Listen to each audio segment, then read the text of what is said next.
Hi. Hi, are you sure this course is just for 2499? Yes, and you know this is the only course with this expertise across the world. No way! Yes way. Don't delay. Enroll now. Geeks learning together.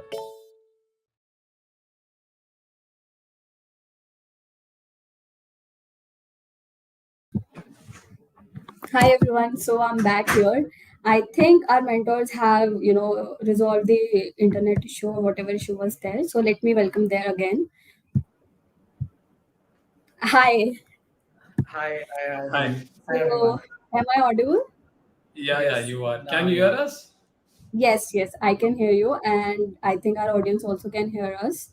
So let's begin. Sure.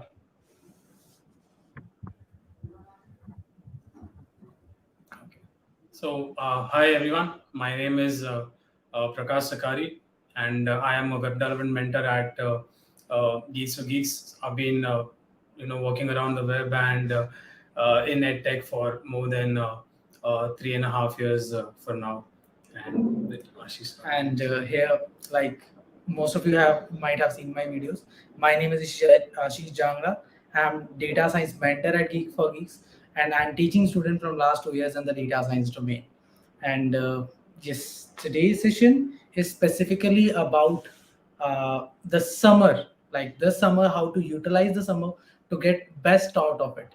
So, and we are having a couple of questions as well, definitely. So we are going to answer the queries. So yes, I think we can start now. Yeah, we can start the questions, and you can also put your questions in the chat. If there are some unanswered questions which you still feel that you need answers to those questions, you can put those in the chat, and we'll try our best to answer those questions. Okay. So as we all know, here we are gathered for the Geek Olympics, right? And so the question that we are actually getting is, as a student, how can one make the most out of this summer? So I think Ashish, you go ahead and answer this question. Yes. So, like specific to summers, when you are having is a lot of time to utilize. So, there are two ways to go with it.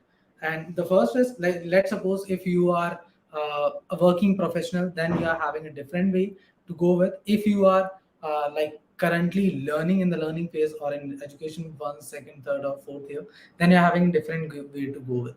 So if you are a student, you are learning, you are in the learning phase. It can be tech based, it can be non tech based as well. Just find a skill set. That's the most important thing. What you want to do, where you want to go.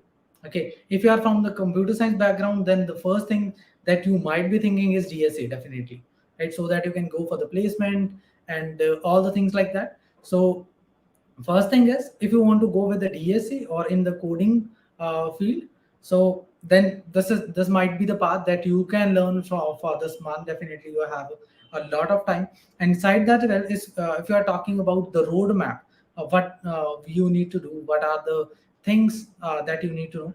First of all, you need to know about a programming language. Okay, anyone of your choice. If you want to go for competitive coding, C++ or Java, or if you want to build your logical ability, then Python also works here. Yeah. So once you know the basics of any programming language, how programming language works, that you can easily learn in 10 days, right? If you are into it, just learning the programming language I'm talking about. Once you learn that programming language, then you need to practice couple of questions. Practice basically a lot of questions. You need to dig deeper into the data structure. These are some of the fundamentals I'm talking about, that you can go to any field. If you want to become a web developer, if you want to become a data scientist or a blockchain engineer, these are the fundamental things that will help you in almost all the cases. Once these things are clear, right, then you can think about what should be the next step. Okay, so yes, this is the basic roadmap. What I would say, in just 15 to 20 days, 15 days, you can learn a programming language. Once your fundamentals are clear, then you can start working on what I would say the advanced topic. Like if you want to go with the data structure algorithm, you can go for lists, you can go for graphs, you can go for trees, you can go for different kind of data structure and see what kind of questions are companies are asking. So this is a roadmap for what I would say for the ones who are still in the learning phase. And for the phase, like if we are having a couple of people who are into the engineering back, who are working professionals, then I think Prakash can answer it in a better manner. Yes, Prakash, over to you. Okay. So see, for me, so Ashish has covered a lot of technical parts. Utilizing summer is basically you. Apart from building your skills, is also building your personality. So work more on your personality. Work more on how you perceive things. Have a set plan. Like, do not keep on trying multiple tech stacks. I've seen a lot of people jumping from one tech stack to other tech stack in just a matter of time. So hone on to one tech stack, right? Let's say even if you like data science or you like web or you like robotics or whatever it can be, just stick to that for a brief period of let's say 6 to 7 months, and master at least few topics of that. Like, you can't master everything, just master something about that. And if you are a working professional, just try to take out some time throughout the day, like even an hour or 1.5 hours is good enough. If you're a student, try to make most of your day, not only with coding, but through building a personality as well. Reading articles, there are a lot of articles we have, or even exercising, something like that. So just make most of your time whatever you have. And see, the more you invest in yourself. Okay, so I once my mentor once told me this one thing, and which I remember, and I've been carrying this with me. He told me this one simple thing.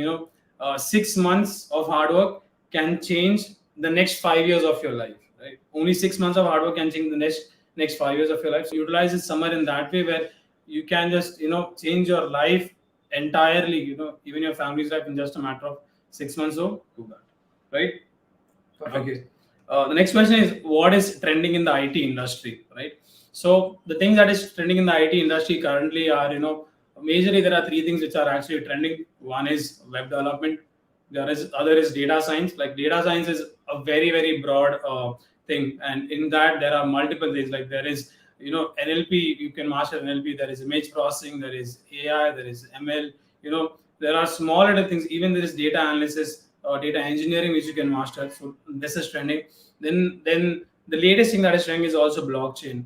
A lot of people are actually working. There are new startups which are coming and working on blockchain, understanding what blockchain is.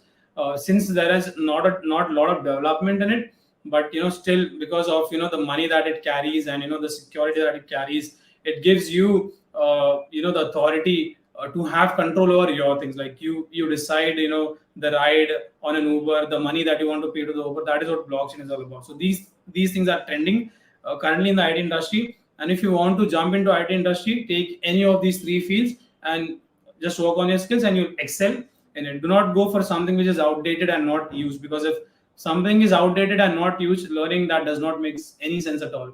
Whatever is trending, so just go with that only. Yes, and I would like to add one more thing. Like, it's an iterative process. You need to keep on learning. Like, if let's suppose you are talking about blockchain now, down the line after 5 or 10 years, you might have a new technology that revolutionizes all the fields that we are having. That will change the way we are thinking. So then we need to jump into that technology so that we don't get outdated. Same thing, like we are having Kodak cameras, right? We are having real cameras. They don't update themselves, so that's why the company is not. Is now where that company is. So it's an iterative process.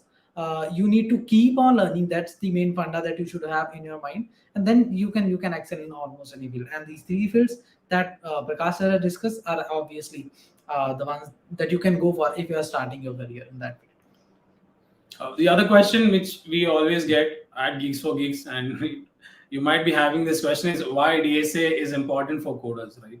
You might have always seen that people put up these YouTube videos that they did DSA and got into FANG and all of these companies and all of these things. Now, why do these companies pay so much money, right? These product-based companies like Microsoft or Facebook or Adobe, Amazon, why they pay a lot of money is because they need someone who is reliable. They need someone who's efficient. They need someone who can do things quickly, right? Now, this reliability, this efficiency, this quickness always comes with experience and time, right? Even if you do not have experience, right, the efficiency and the timing factor, right, and the logical ability comes with a lot of practice. And DSA is the best way to practice because it's all about data structures. So like even if I want to build a project, okay, I'll give you a very basic example. Let's say if I want to fetch a data right from an API, or let's say if I want to create a database of of products or of the car models or that I want to use and train it. The first thing is the data structure that I'm going to choose, right? If I choose the right data structure, then things align very easily, right? And then algorithm as well, which algorithm I'm going to apply on different things. So that is what actually happens throughout the day in any usual product company. They actually are using only data structures and using algorithm to write their logic. So they require people who are good at deciding which data structure to go with and deciding which algorithm to go with. And since finding these people are difficult because everyone cannot master all of these things, right? A lot of people give up. A lot of people do master them, and whoever can master them, they have their own demand, and that's why these companies pay them high salary, and these companies actually acquire them because they are the ones who are actually going to build these products. So that is why DSA is very important. Builds your logical ability, makes you more efficient. You can do things in a very concise time, and then you become reliable as well. The company relies totally on you that you are the one who's going to write the logic of the products or key features of the products, right?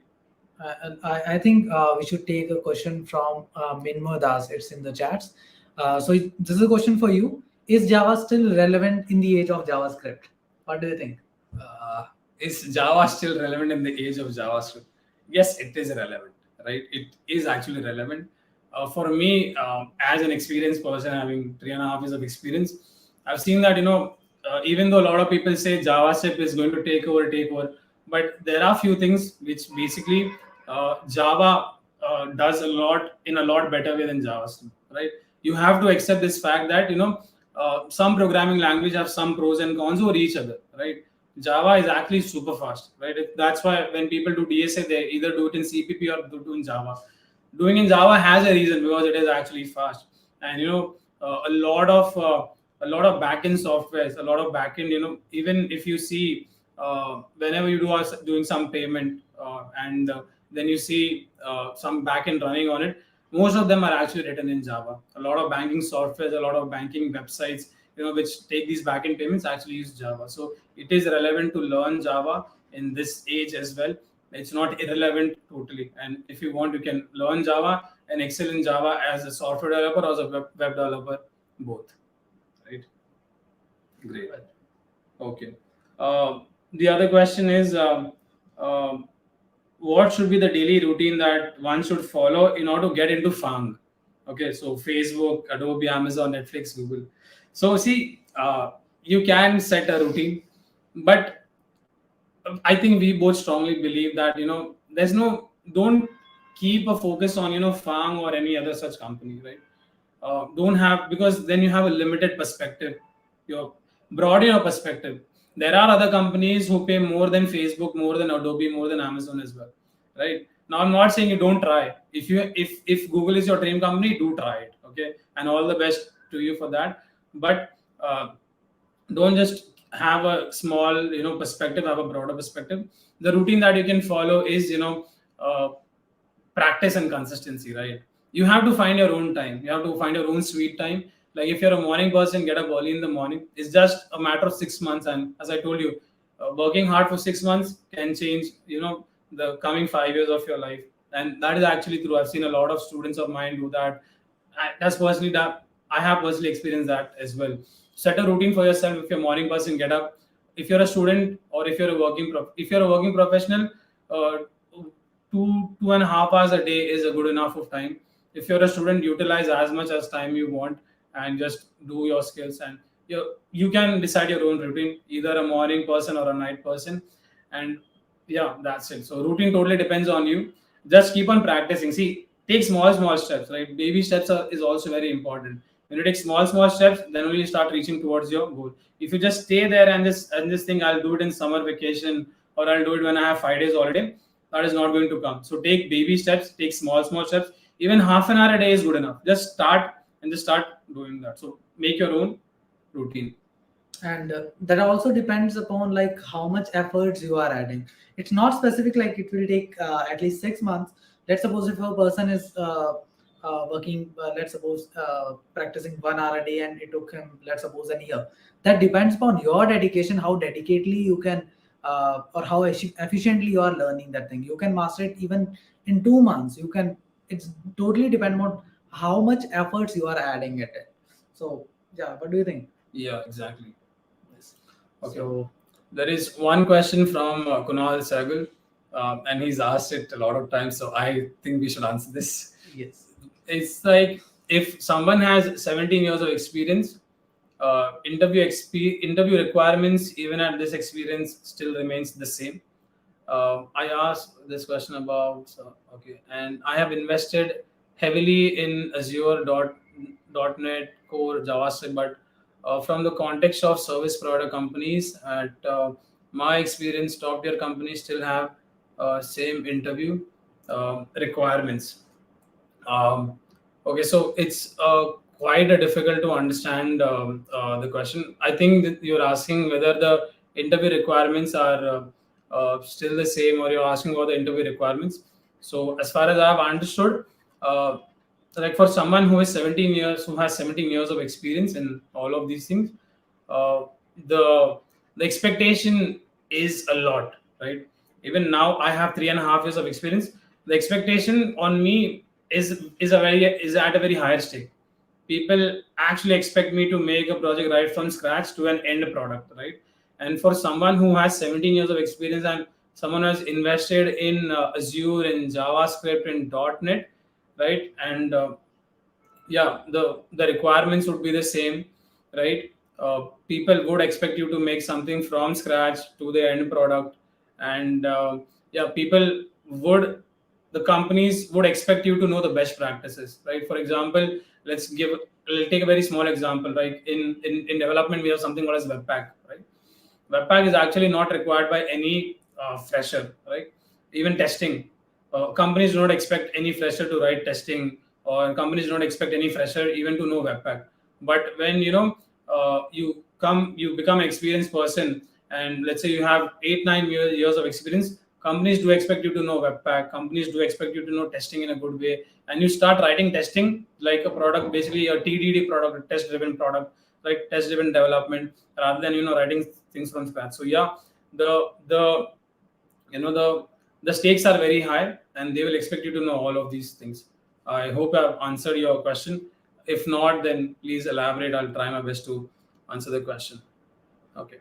So there is another question which is a very hot question and a topic of debate, which says, should I spend time on learning Java for learning DSA, or should I continue with basic knowledge I have of CPP and Python?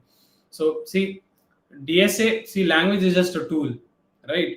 DSA is, let's say DSA is an application, right? And you can do it with other different things as well. So language is just a medium or just a tool. If you're already good with CPP or Python, just go ahead with CPP and Python, right? Don't try to learn one more new language and then do DSA. People still will, accept DSA in Python. They'll accept DSA in CPP as well. They'll accept DSA in JavaScript as well. So if you know one language, stick to it and then just learn it, rather than spending time and learning Java as well, right? Okay. This question, I'll give it to Ashish sir. It says, what's one quality you think every passionate coder should have?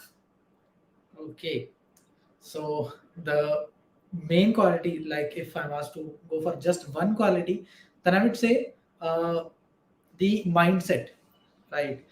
Mindset. If he is having a great mindset, like the mindset, like phone wala mindset, what I would say, so then he can master literally anything. The mindset is the core thing. Like if you are searching for, like, if you want to get hired by Google, so, or let's suppose Apple, so definitely you should have a mindset so that you can train yourself. If you are having a unbeatable mindset, then you can learn all the things. Then you can learn the programming language that is required. Or let's suppose you from the beginning only you are learning Java and you have made all the logical ability. You have done a lot of questions in Java, and then company, when you get hired, they are asking from you, okay, you need to work on, let's suppose, CPP. So definitely, if you are clear with your fundamentals, programming language can be learned.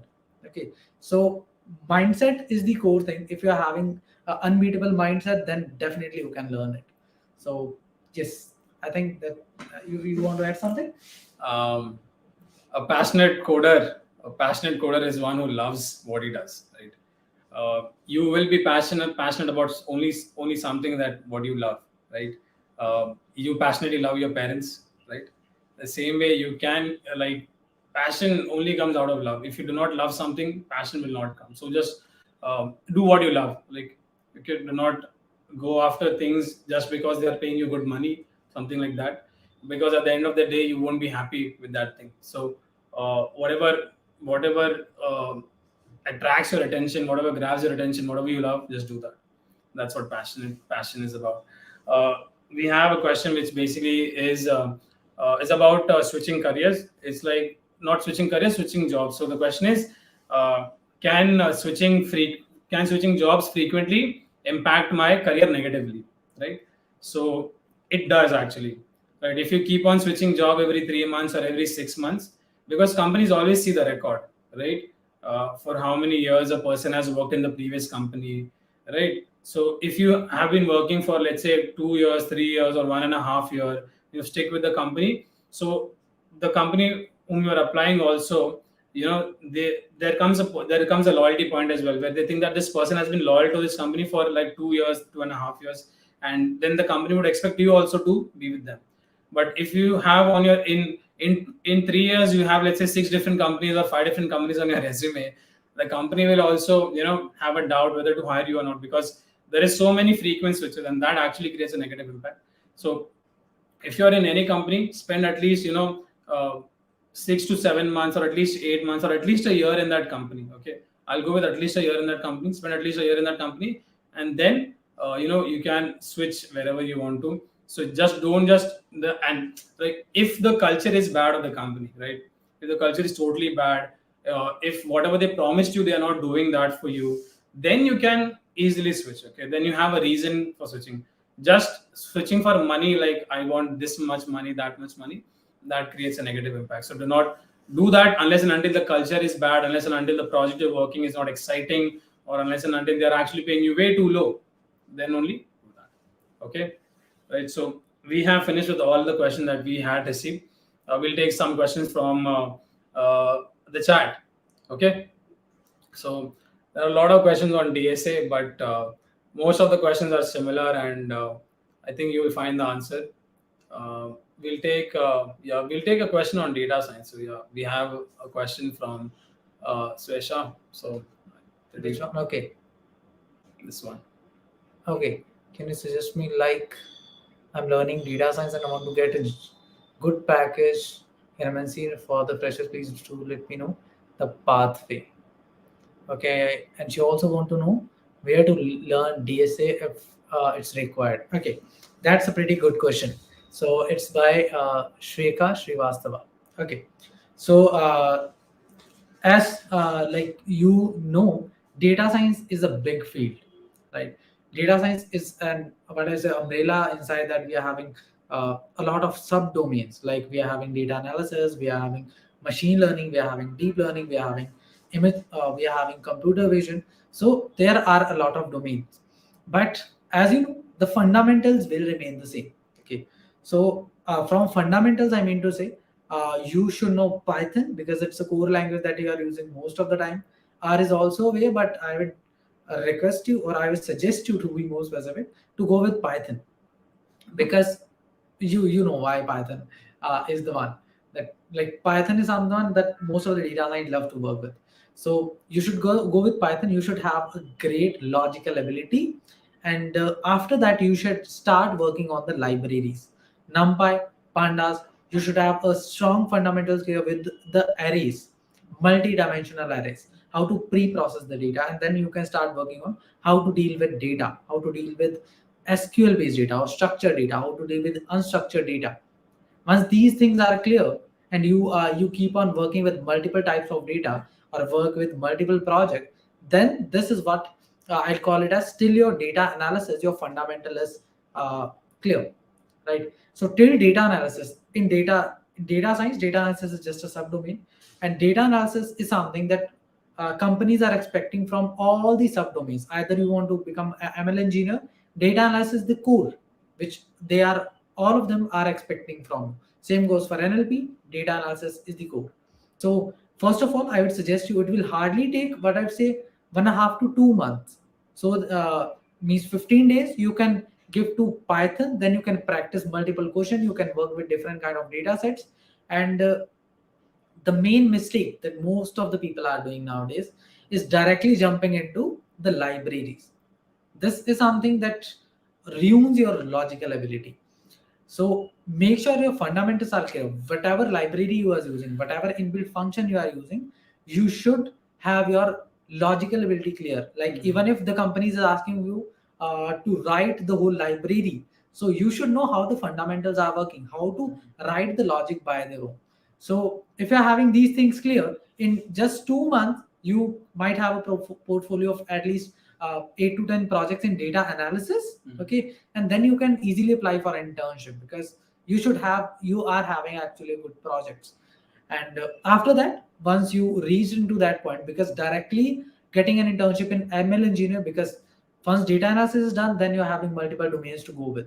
So core data analysis can be done in just 2 months. So I'm hoping this answer their queries. And how important data structure and algorithms is, it matters literally a lot, because once you are having the data set, either the SQL based or no SQL based, structure or unstructure, you should know how to write your own logic. You should know how to analyze the data. Okay, you can analyze the data using inbuilt function. You don't need to have knowledge in DSA, but that's not going to work in a long run. So, and life is not a sprint. So you should have, if you want to go at a long you want to run in longer race, so definitely you need to walk slow.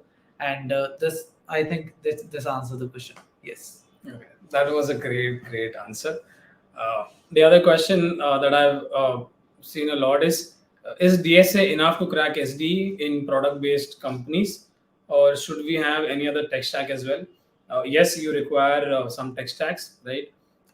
Because DSA is a part of a broader thing. Like DSA is used in game development, DSA is used in software development, DSA is used in web development, DSA is used at a lot of different places, right? So you have to first choose what in which domain you want to make your career. Like as an SD, because SD is not only related only to making software. It is also about web development, because software development actually consists of all of these things. It consists of web developers, consists of desktop software developers, consists of game developers as well, right? And it also consists of app developers as well. So you have to decide what you want to do. If you want to do web development, then learn HTML, CSS, JS, at least HTML, CSS, JavaScript. If you want to do software development, then read about that and then learn about that. If you want to do Android development or app development, then you should know a little bit of Android Studio. Or if you don't want to do Java, then you can do it with Flutter as well. So yes, apart from DSA, you have to have some basic tech stack as well. But if you're a fresher, then even if you have basic knowledge is good enough, because a lot of companies now expect you to know all of these things, right? Let's see some other question, and then this I think would be the last question that we will take, and then we'll also tell you about the very important thing that we are totally excited about is Geek-O-Lympics. So just stick with us. I'm just finding a question. Okay. And just to give you a brief about what Geek-O-Lympics is, so we have planned, I would say, roadmap for you, what you should do in this summer. So yes, just stay tuned, and we are taking the last question, and then we'll jump into the roadmap, or what I would call it as Geek-O-Lympics. So yes. This question, I think a lot of freshers would be excited about, because it's a placement season in a lot of different colleges, and the question is, my placement season is about to start, and I have not started with core subjects, and not good with graphs and DP. What should I do? Advanced DSA topics or core subjects as priority, right? So see, when you go for an interview, the interview does not start with advanced topics. Interview will always start with the core topics, the basic topics. Make your basics strong. Okay, all of the other things can be taken care of. If you have your basics strong, right, then and your basics are very strong, right? I'm not talking about touching waters. If your basics are strong, like let's say linked list and stacks, queues, and you're good with all of these things, you can manipulate them. You can write, optimize solution of all of these things. If your basics are strong, and in the advanced, let's say even if you fumble, the interviewer can take a chance on you, like because your basics were strong. So whenever we also interview someone, we always check whether their basics are strong. If someone's foundation is strong, someone's base is strong, then adding on to them, building onto them does not take a lot of time. So yeah, my suggestion to anyone who is going to the placement season, and if you have not started yet, start and at least make your basics strong. Like, and don't think एक ही महीना है, 2 ही महीना है तो क्या ही करेंगे. You can do it. Like I have seen people who have cracked good companies in 3 months, right? Good companies in 2 months. I'm not talking about FANG. I'm talking about other companies. Apart from that, they have actually cracked it by just working more on their basics. So do focus on all of these things, right? So yeah, so we basically at Geeks have a very, very good and big news for all of you guys. We are coming with something called as Geek-O-Lympics, which basically will last for an entire month, which has a lot of goodies, a lot of things that are going to happen. And this year we have both technical and non-technical as well. So yeah, so Ashish sir will basically share the screen, and I'll basically guide you along with what all are there. Okay.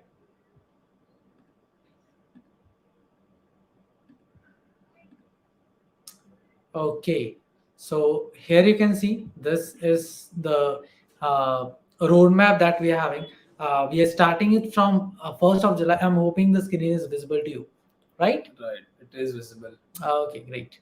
So we are starting from 1st of July, and here you can see the opening ceremony will be on 1st of July, and after that we are having the meme competition, metaverse of memes.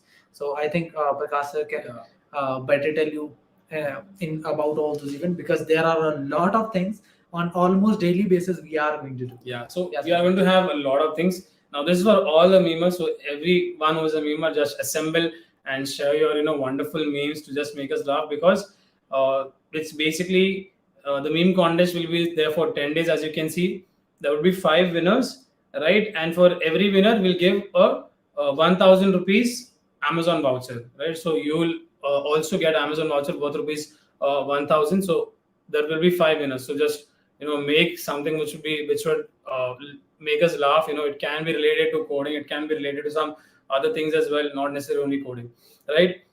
This is one thing which we are very proud of, this geek streak, which is basically a 24 days challenge, right? It starts from 3rd July. So what you basically have to do is you'll basically get questions on our POTD. You might be knowing our problem of the day. On the practice page, you'll get a question over there. You have to write the solution, post it on Discord. So if you have not joined our Discord, do join Discord. The link will be there in description, and post your everyday solution on Discord.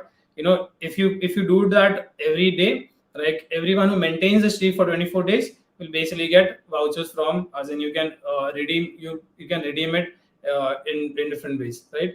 Then also there is something called as this interview series, basically. So in the interview series also, what we have is we have something called as the leaderboard, right? And we'll basically giving something called as geek bits, which we have, and then you can redeem these geek bits to get bags or get t-shirts or get bottles or whatever you want to get it. Goodies to be more specific. Goodies to be more specific, right? Then on 5th July we have a Jobathon. A lot of people might be knowing about a Jobathon, which basically we do in collaboration with Amazon, and then they are also giving jobs as well for if you do good at Jobathon, if you have your good ranking, you'll get a call from companies, and then you can apply over there and you can get shortlisted by them, right? This is one thing which is very important. On 9th July there will be a 24 hours doubt marathon, right? So you'll basically get a schedule, right? Every 2 hour. So we have divided this into 12 slots. So for every 2 hour, we'll be basically taking some particular topic and we'll be solving your doubts. So topics related to data science, machine learning, DSA, CPP, Java, and web development, everything that whatever you can see it basically would be a 24 hours doubt marathon, right? And it will be live on YouTube. Yeah, it will be completely live on YouTube, right? And then on 10 July, okay, so this basically is this interview series which is still on, right? 11 July. So this is something which we have come up for the first time, right? DSA came, we came with this idea of doing something for non-technical thing as well, where basically you can basically write your interview experience and share your interview experience and stand a chance also to get goodies from our side and vouchers from our side. So this is write it up. It's totally non-technical, where you can write basically your interview experience, right? 16 July, easiest coding challenge, right? The way you read it, it's totally correct. Easiest coding challenge. This basically is majorly for school students. So if you're a school student, or if you know a school student, if you know your brothers or sisters who are into school, then you can tell them to participate in this contest. They can make a basic HTML CSS site, or they can make any project and show to us, and then they are good to go. And if we like it, then basically they will be also getting some vouchers. Again, the interview series, right? Again, Jobathon interview series, right? We have also this thing called as this summer interview preparation, right? So since this placement season has started, and a lot of people need guidance about how to approach an interview, right? More than the technical part as well, it's all about different aspects as well, right? The communication skills, the way you talk to the interviewer, the way you sell yourself. So interview is nothing but selling yourself, pitching yourself to the company. So we'll be covering all of these aspects in this webinar, where we'll do the complete interview preparation, right? And then code hunt, you basically have to just code to win it. Basically, you'll be giving some problem statement. You just have to code that problem statement. If you do it correctly with the optimized solution, then you win it, right?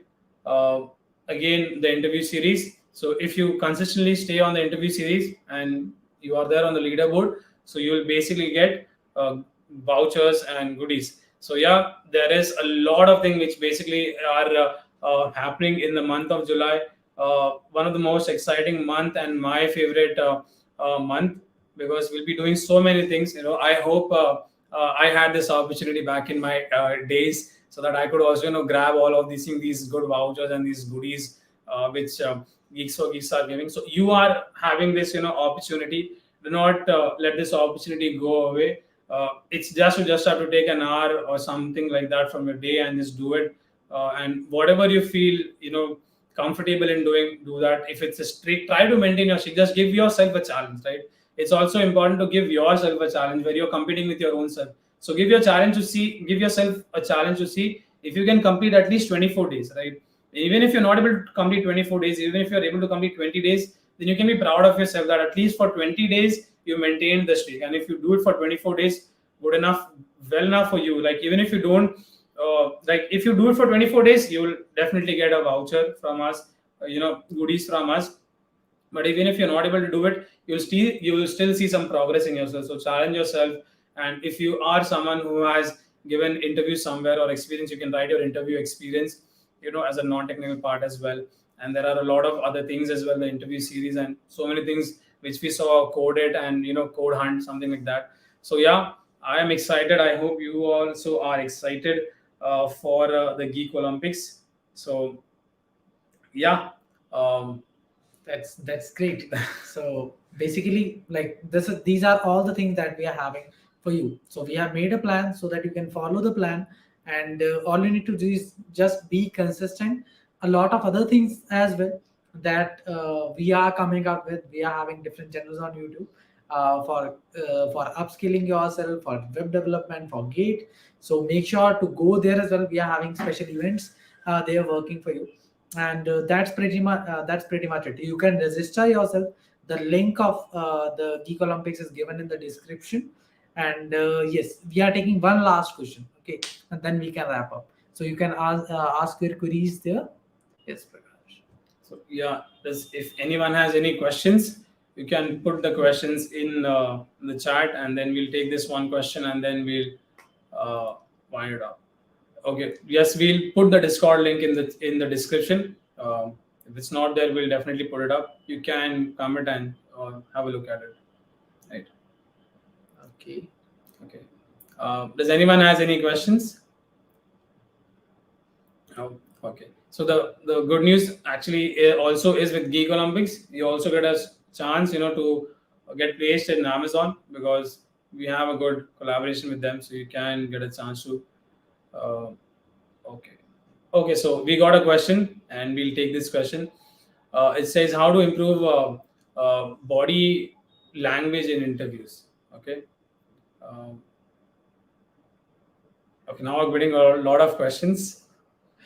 Okay, so as far as the body language is concerned, so it's basically whenever you are going for an interview, so make sure to have decent attire, right?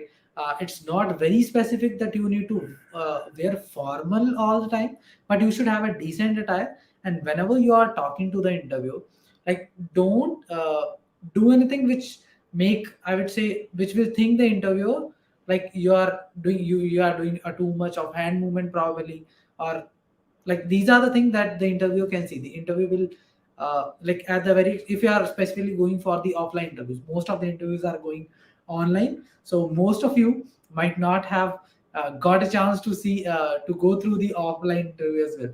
So for the online interviews, like it's up to you. But as far as the pro tip to get into interview, or to master or to excel in the interviews, just don't take this as an interview. Okay, then for example, if you the people are asking, or let's suppose the interview want a person who can make websites. Okay, just the basic front end websites, clear? So if the interview want you to make the front end website, so definitely you should have, you know that in the beginning only, so you should have some project that you can mention on your resume. Okay, and the best practice is, even if like if you are going for multiple domains or multiple for multiple companies with the different profiles you are applying for, make sure that you are making a specific resume for them.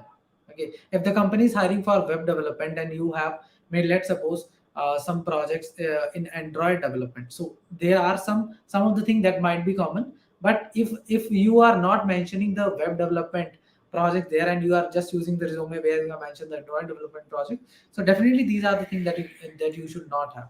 If you are having the project that you have made, then that the interview will ask you the question based on the project you have made, that you have more.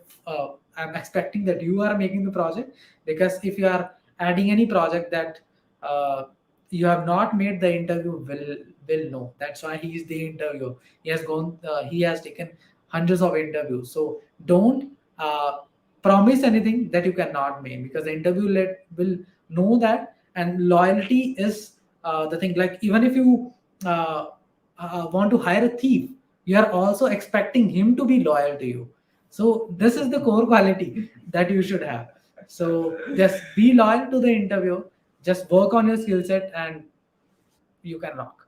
Yeah. So two things for body language that I also always prefer is, the way you speak matters a lot, right? Be humble in your tone.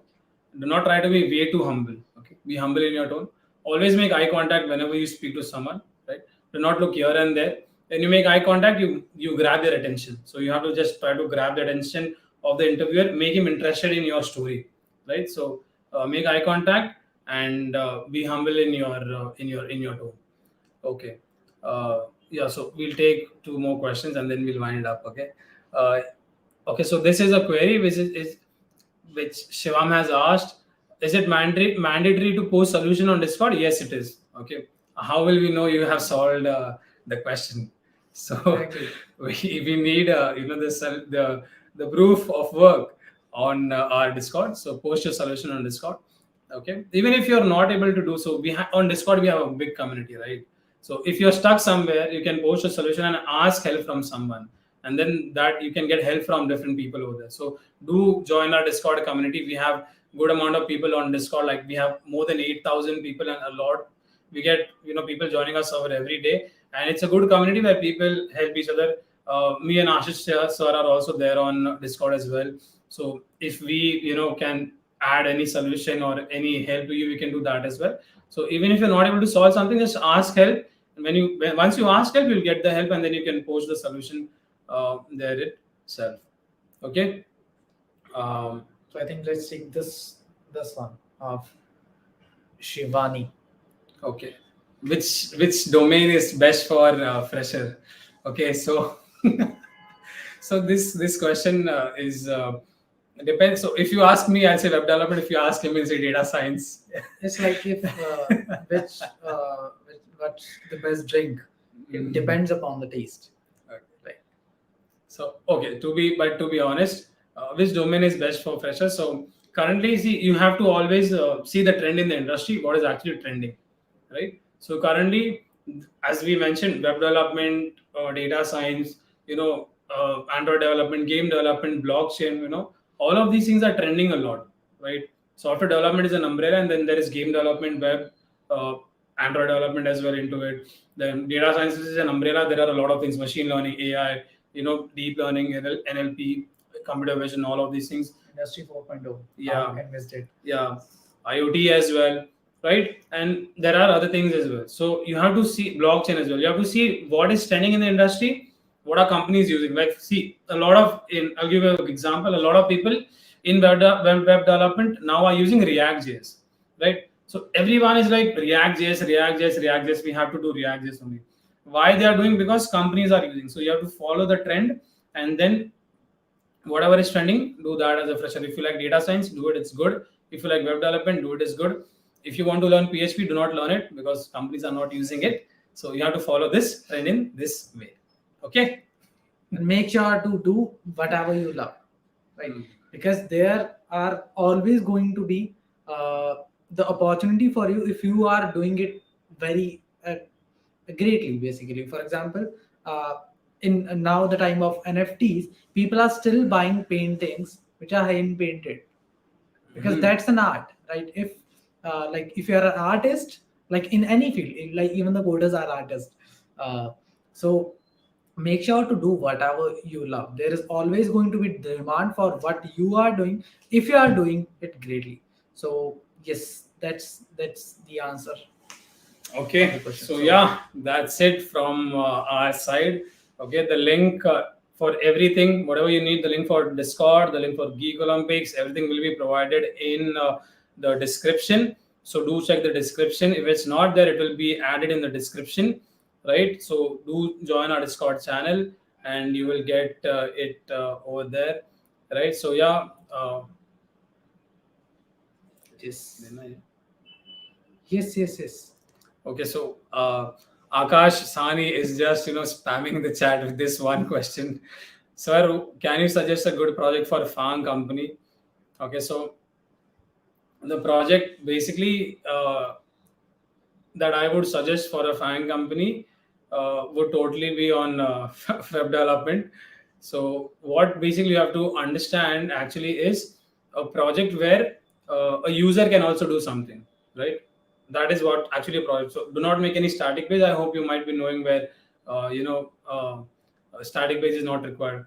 An end-to-end product. Like for example, just imagine a website where a user comes and does something. Like for example, given an example of a habit tracker. Okay, a habit tracker is a search about what habit tracker actually is. A habit tracker basically is where a user can upload his day-to-day routine and just track what he's actually doing.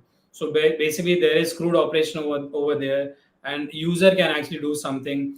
You also do authentication where if a user is not authenticated, then he cannot do something. Then there is authorization as well. If the user is not authorized, then he cannot do something like that. So make an end-to-end product where a user can actually put something, like even if, like an e-commerce website where a user can do something, like a social media app where a user can do something. So keep that in mind and then decide your project. Like no one can suggest you one single project, but we can suggest you what you should add in the project, like authorization, authentication, user involvement in that project, and then you are good to go. And if you have done something innovative, so that would be always a cherry on top, because it grabs attention to the interview. It definitely asks the question from there, and if you are the innovator of that invention, so definitely you can discuss with them about your thought process, how you have tackled the problem that most of the people have not tackled it. So yes, I think that this answers these questions. Okay. So yes, thank you so much, everyone. Yeah. And if you want more such session of Ask the Mentor, let us know in the chats as well. So we can see if we are having the queries. Definitely, we will proceed further with it. Okay. So thank you so much. Register yourself. Links are given in the description. Apart from Discord will also be added in just a couple of minutes. But so far, all the links are given in the description. And yeah, that's it. Take care, everyone. Thank you. Bye-bye. Bye.